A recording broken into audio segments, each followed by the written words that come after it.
the Within Orb podcast. Come get Within Orb.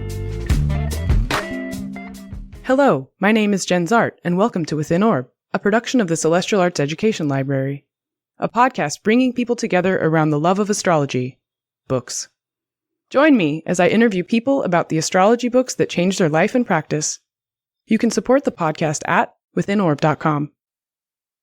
Welcome to another episode of Within Orb, and today we're popping over to Rhode Island, one of the states I have not yet been to talk with astrologer John Zambarano. Welcome to the show.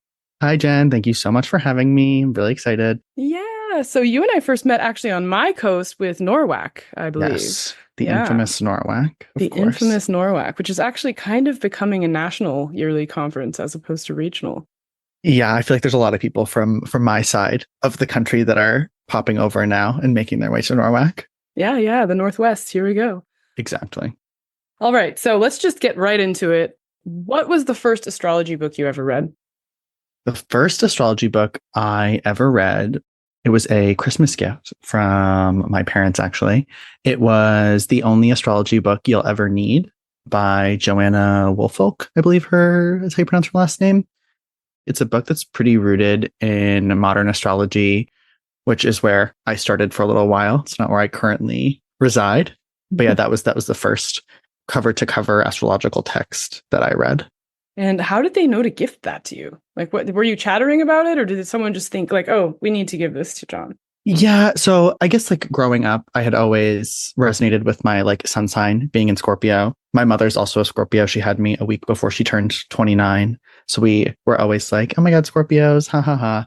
And then never really thought much more than that. And then it was my freshman year of college that I found out what my moon sign was from like I don't even remember how I got there, but I found out what my moon sign was. And I was like, oh, this is kind of cool. Let me look more into this. You know, I feel like the first thing a lot of us do when we get into astrology is we talk to the people closest to us. You know, we use them as our like little guinea pigs. So I had asked all of them because my mom knows all of our, like my time, her time, my dad's time. She knows all of us. Yeah. And so I was like, okay, Mom, I need everyone's time of birth as well. And she was like, what the heck? Why do you need that? And I told her, you know, she's great. Love my mom. She's like my bestie. So she's always been like super supportive and just kind of came along for the ride with me into this astrological journey, which was awesome. Wow. So she started learning with you. Very surface level. Like she knows that she's a Cancer rising. She knows that. She knows that she's a Virgo moon. She knows like more than the average human being, I would say. But yeah, we talked about Spica the other day. She was into that. I love this. I know. Heliacal rising, Spica. We both have it. So yeah, I was talking about it and she was like, oh, that's cool. And you know, she gets into it. I love that. I love that. Okay. So speaking of getting into it, I'm now going to pop you out onto a deserted island and you can only take 3 books with you, including an ephemeris. What 3 books are you bringing in your luggage? First and foremost, it is going to be the volume 1 of Science of Light by my teacher, Freedom Cole. I've made my way into the realm of Vedic astrology. I would consider myself first and foremost now a Vedic astrologer. And yeah, he is my main teacher. He has 2 books, Science of Light, volume 1 and 2. Volume 1, I probably look at this book every single day. I'm going to show it to you. It's so tattered. Like I have notes all through it.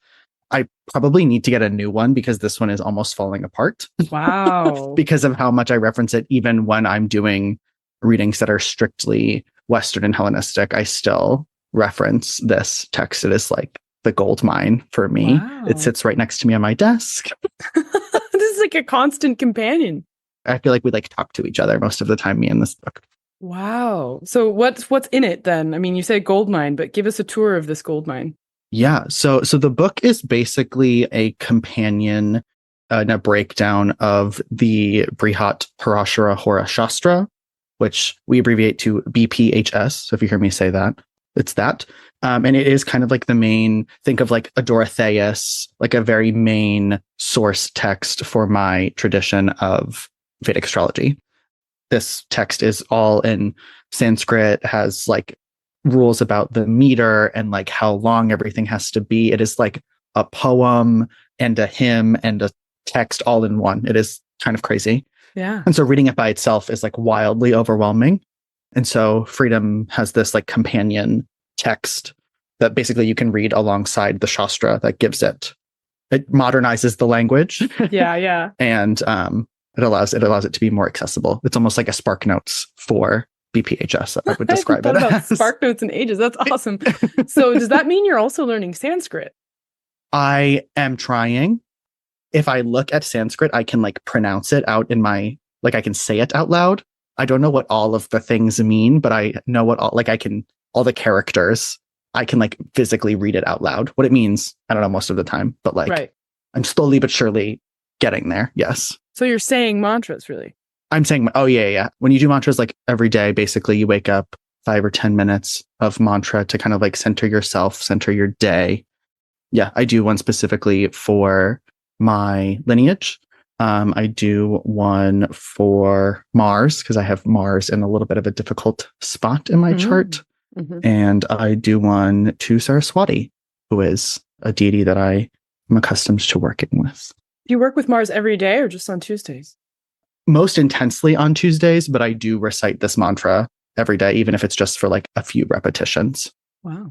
Yeah. Do you think that not knowing specifically the meaning of the mantras or the other, not the ones you say every day, obviously you probably do know those meanings, but yeah, those ones I do do. you think the other ones you encounter, do you think the spiritual technology works whether or not you're conscious of what the meaning is?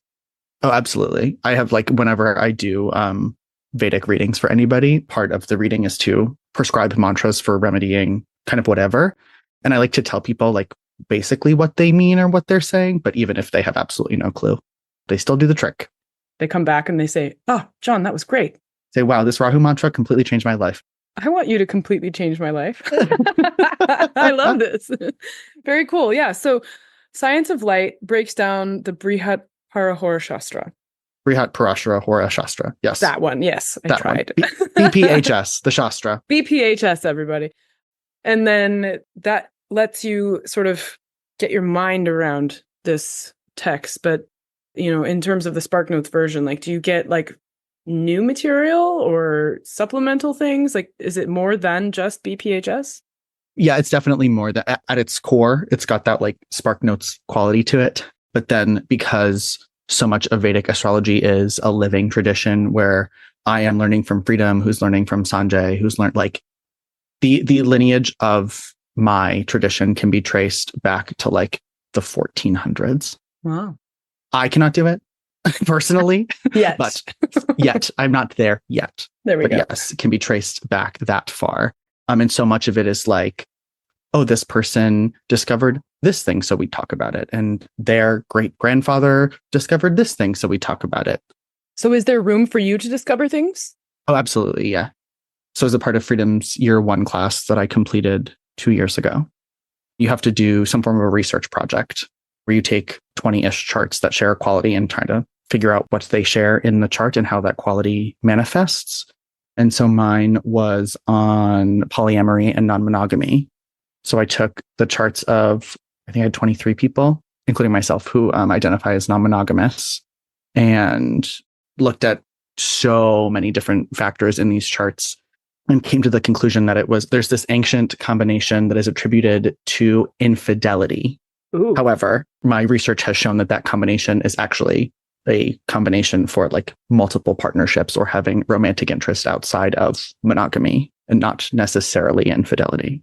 Right. Well, that's a moral judgment on. Yeah, exactly. Yeah. I do love the slow combing through historical astrologies to take some of the morality, like you can see the moral codes lacquering over something that's describing a situation. It's like, it's not good or bad. It's just different than this, you know? It's different than the norm. Whatever the normal is, which is also always changing. Exactly. Yes, very cool. I wonder also if I can ask if you found anything like this, but is there any kind of signature for the anchor partner? An anchor partner? No, I didn't look at that, but I should. I would love to have that research. Yeah. Because if you think about the way that using triplicity rulers of the houses, you can find different people in the chart. Mm-hmm.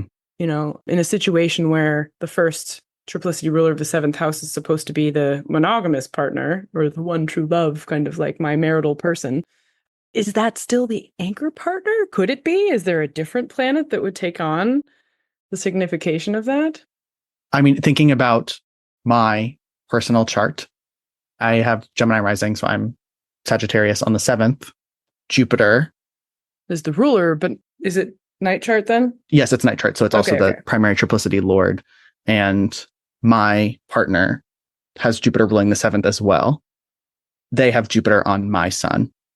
So, I mean, immediately I'm like, maybe, sure, that sounds right. Yeah, I would love to test it because I don't think that when you look at that way of doing triplicity rulers of the houses, that society developed an awareness of polycules. Right. So it was like, there's a lot of people needing assignments that didn't get any because they were sort of erased from possibility, you know?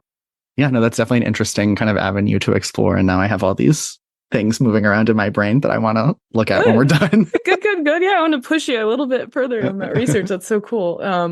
So did the charts you got come from just knowing this person is expressing in this way? So I'm going to get their chart and see if there's a commonality. Yeah, so it came from people whose charts I already had that I knew identified as non-monogamous or polyamorous. Yeah. And then I'm also a part of some like local polyamory Facebook groups where we have like events and things that happen. So I posted in a few Facebook groups and I was like, hey, everybody, I'm doing this research project for this class that I'm in. If you're interested, like, let me know. Also, no pressure. And that yielded the rest of the charts that I needed. It was probably like 16 or 17 people reached out with charts, which was really helpful. I love that. Imagine stepping into a room of 5,000 astrology books, turning a corner and stepping into a room of 2,000 more. The Celestial Arts Education Library is every astrologer's dream, and it can be yours. I invite you to come support CAELi before you can visit physically. Your support will mean the creation of 52 new episodes of Within Orb next year, 4 issues of the CAELi Review, our inaugural journal, and countless book talks, events, classes for our community. Visit our website, www.caeli.institute/support, to select your level of care. Please help support CAELi into the future, our future, so that we may study the future together. Thank you for listening. Please enjoy the rest of the show. Let's pivot now to the second book you'd take with you on your Rhode Island trip. Okay, to keep in the Jyotish realm, the Vedic realm, I would bring the Varga Chakra, and it's by Sanjay Rath, who is Freedom's teacher. So he's like my grand teacher. And that book specifically goes into detail about the divisional charts, which, for those not familiar, similar to harmonic charts that the evolutionary astrologers use, taking the sign, dividing it into a certain amount of segments. Yeah, and the divisional charts is what my kind of fascination with Vedic astrology is. I think there's so much depth there. Mark my words, I have not yet found a level of depth in the ancient Western texts that show all of these different divisions. You can go up to the D300 if you have a birth time that's exact enough where you're dividing a sign into 300 segments. Wow. Yeah, I don't use that one because you cannot trust birth times to be that exact. Literally 2 seconds different changes the ascendant, everything. So I only personally use up to the D60, which even then requires you can't be off by more than 2 minutes most of the time. So yeah, there's just so much depth in that text about the different divisional charts and what they can be used for and how you can go into more depth than just what the Shastra says. Wow. So if you were going to, you said dividing the sign into a certain number of segments, but if you were going to kind of help someone who's never thought about what a divisional chart might be, can you give some kind of example of what this process looks like, or what is this activity of creating a divisional chart?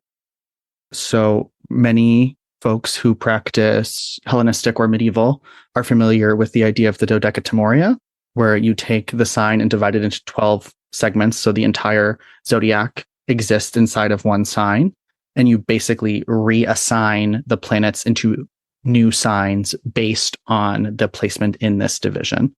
That is the D12 in Vedic. It is the same exact process. 12 segments, starting with the sign itself, into divisions of 2.5 degrees.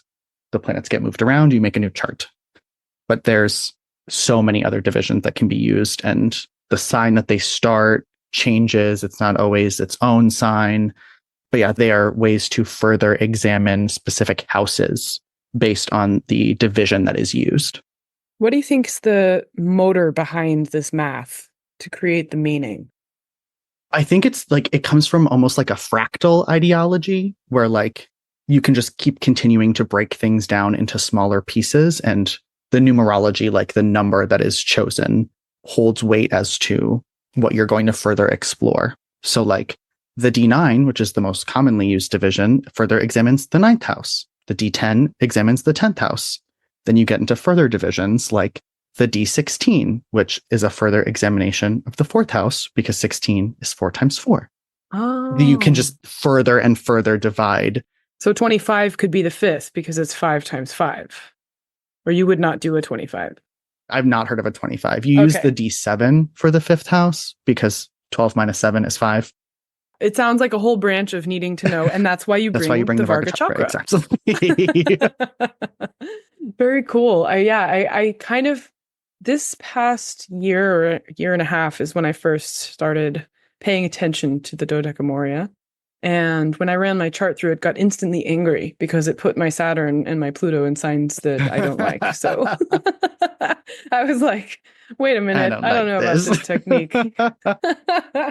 But I feel like that often can be easy to do when you're learning something and it's like, wait, my son's in what house in that house system? No. That's not a good. I mean, that was my immediate response when I started studying Vedic astrology, because my son moves into Libra. And I was like, a fallen sun? Me? Absolutely not. Like, are you kidding?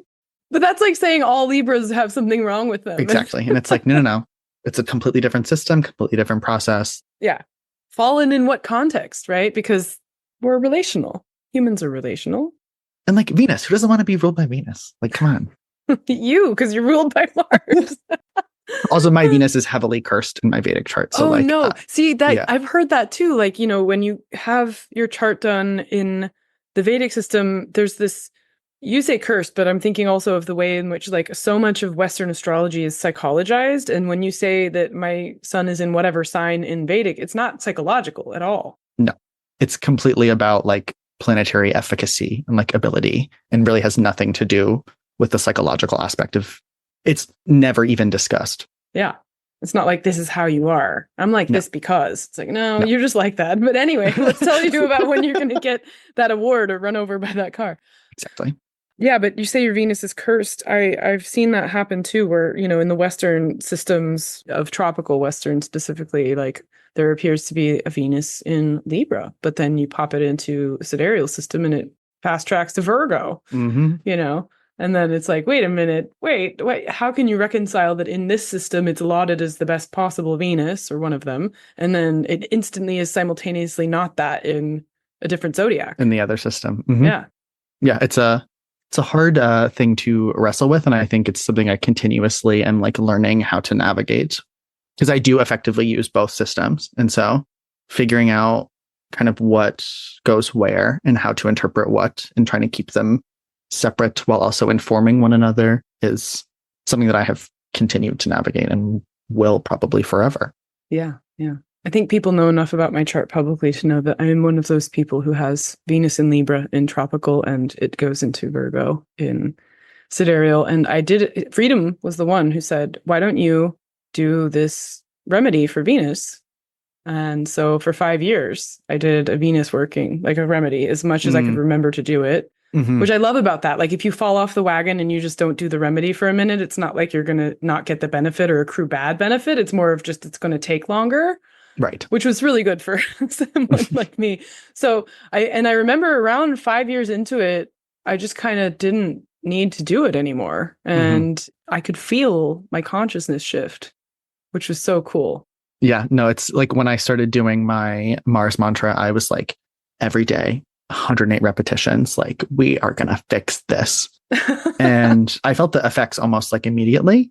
And then after I started doing that maybe a year and a half ago, and now I'll do it maybe 9 or 12 repetitions. I don't like feel the need to do it all 108 times like I was previously doing, because I'm in it. I'm seeing the effects happen Yeah. It's kind of like taking vitamins. You get really excited about a new supplement. You're like, oh, yes, vitamins. And then at some point you forget, and you don't know you're forgetting because you're forgetting. And it's like the body is saying, enough, we have it. Like, it's okay. You can throttle relax. back on that. We got it. Yeah. We got enough. Now you're just, getting expensive pee.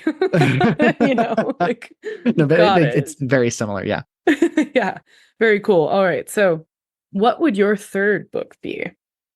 Because I still am very rooted in Hellenistic and traditional techniques, I would say that it is volume 2 of Demetra's Ancient Astrology in Theory and Practice.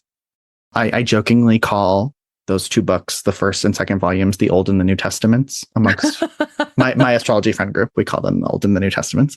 I think Demetra's a phenomenal, incredible scholar, writer, astrologer. She's doing amazing work. And I think that text is so rich and so profound, and cover to cover, I would say I've read it 2 full times and obviously gone through it again when I needed it. But I still think there's you could read that text 7 or 8 times and still every single time pull something new and exciting and interesting out of it that you glossed over the previous times. Wow. I love books that do that. Yeah. So volume 2, but not volume 1. Why? Volume 1 is great and phenomenal in its own right. And I think I have had personally just so much education in those fundamentals. I think it very much aligns and overlaps significantly with Chris's Hellenistic Astrology Study of Fate and Fortune text, which most of us who are Hellenistic astrologers have read and studied that text. And there's so much of that text that is I know at this point that I think it would be volume 2 that I would be rereading and studying continuously kind of forever on my deserted island. I like how you're not trying to get off of it. You're like, no, I'm just going to study until. Yeah. Yeah. So Science of Light Volume 1 means there's also a Volume 2 of that one, but you're not taking Volume 2 with you. No, but I love Volume 2, but Volume 1 is you need to have read Volume 1 a few times to understand Volume 2. The fundamentals that are in Volume 1 are so invaluable. There's just so much about the basics of the dasha system and the basics of the divisional charts that you can never study enough or never understand enough. Yeah. So it's neat. I'm saying you have your Vedic Volume 1 and your Hellenistic Volume 2, and that gets you pretty far. Yeah, that's some meat there. I'm satisfied with just those 2, honestly. Yeah, right? Yeah. So if you were going to drill down into Demetra's Volume 2 just a second and kind of pick a favorite concept or chapter, what would it be? This is going to reveal a lot of my Scorpio nature. At the end, when she's talking about length of legs, it's so interesting to me. Yeah, I cannot get enough of that. I want to know about that. It's so grim, but it's so cool to be able to do that. Well, if you ever come to CAELi, I'm going to put a book in your hands by Richard Houck called, and he's also interested in Vedic, and this is the Astrology of Death. It's out of print. He had to self-publish it because no publisher would touch it with a 10-foot pole. And he goes through Western and Vedic techniques for determining length of life. Okay. So that is your next homework assignment, I'd say. Yeah, that is maybe once I start that'll replace one of my choices to bring to the island to figure out when I will perish. Yeah, it's pretty juicy. And he talks about tertiary progressions, which is yes. Which was a technique I learned was invented in the 20th century. It was not an ancient technique. Really? Tertiaries, yeah. But I bet there's some way that Jyotish backs that up with their own way of measuring that's very similar. So it is based off of the lunar day. So the moon turning on its own axis is the exact same length as a month. Not a synodic month, but a sidereal month. Okay. That's why we never see the backside of the moon. Because it turning on its own around us is always showing us the same face. Showing us the same side, yes. So because there's so much of 27 point whatever in the moon's math, I'm sure that's found its way through into the Jyotish somehow for tertiaries to make sense. All right. Back to beginning. If someone were going to get into astrology, what books would you give them to read? Someone with absolutely no knowledge? Yeah, let's say that. Okay. If I have a blank canvas that I'm working with that asks me for book recommendations, I am giving them Chris's book, Hellenistic Astrology, Study of Fate and Fortune, anytime any single person has asked me for an astrology book, that's the first one I give them.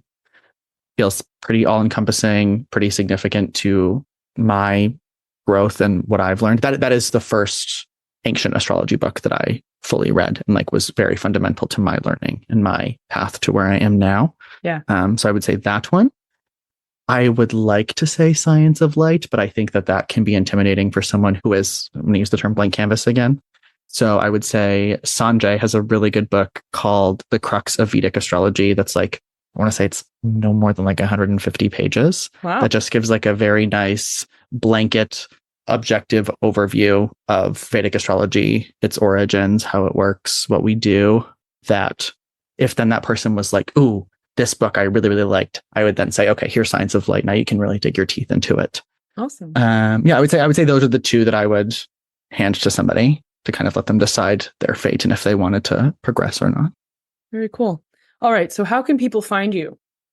My website is astrolojon.com. Haha, see what I did there? So it's astrolojohn.com. That is also my Twitter or my X handle is Astrolojon. That's my Substack as well that I just have been posting some things on as of recent. So astrolojon.substack.com. Ooh, congrats. Thank you. Writing is very, despite being a Gemini rising in both systems, writing is something that I have such difficulty with because I feel like it needs to be perfect all the time. I don't allow myself any kind of flexibility in that regard. So that's kind of this is my practice to let myself do that and allow that to not be perfect and just kind of put it out there when it feels right. Yeah. And I'm on Instagram at john.on.jupiter. It's my one that's not Astrolojon, but all of my college friends think that one is great still. So I can't bring myself to change it because of the memories attached to it. Oh, very awesome. Well, thank you for taking time to share and push us into the deep end. Oh, anytime. Thank you so much for having me. My moon is in sidereal is in the 8th. So there's lots of depth and profundity there that I like to talk about with. And research. No, I'm totally going to circle back and brainstorm more research projects with you. Please, yes. You are a really awesome interlocutor for that. And I can't wait to see what can come of it. It's going to be really fun. I need to show you my spreadsheet for this polyamory one because it's extensive. I would love that. And maybe we'll have that as another thing that others can maybe voyeuristically attend. So absolutely. Absolutely. Thank you so much, John. Thank you, Jen. Thank you for listening to Within Orb. To learn more about the Celestial Arts Education Library, or to become a member, visit our website at CAELi.institute. That's www.caeli.institute. If you enjoyed this episode, please help spread the word.